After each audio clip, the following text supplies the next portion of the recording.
چرته پاکستان په شانتي وړوکی ملک او چرته انډیا په شانتي یو عظیم ملک که د آبادۍ اعتبار سره وګورئ نو انډیا زموږ نه 15 ګونه دا سیوا ده.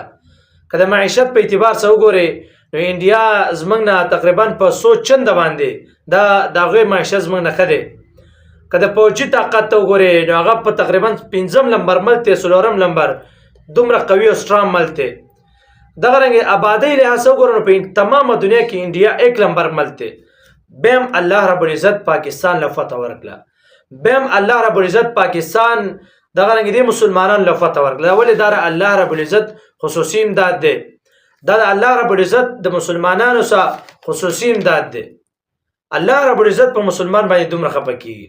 چرته یو وړوکی ملک او چرته دومره یو عظیم ملک بیم الله رب العزت مسلمان له فتح ورکړه. دا ولې دا الله رب العزت په قوانینو د پیغمبر علیه الصلاۃ والسلام په قانون چې عمل کې الله رب العزت په فتح درکړي.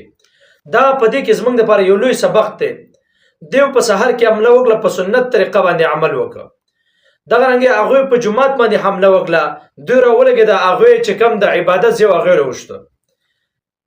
نو دا چې تر قانون باندې عمل کې، قرآن په قانون باندې د پیغمبر راوړی شوی دین او د هغې قانون باندې عمل کې، قسم دی الله رب العزت تر هر ځای کې فتح درکړي. هر ځای کې به الله رب العزت عزت درکړي. دیو جنا د مخ د ځمکې نه به دا هر څه ختم شي. دغه رنګې د ملکونه امریکا، روس، انډیا دا ټول به ختم شي. بیا هم د الله رب العزت دین ژوندی، بیا هم د الله رب العزت د قانون دایي کم یو کس په عمل کوي، الله رب العزت په عزت ورکوي. کو عمل پې نه کوي، الله رب العزت په نیس او نابود کې الله رب العزت په د ځمکې تل ته ورسوي.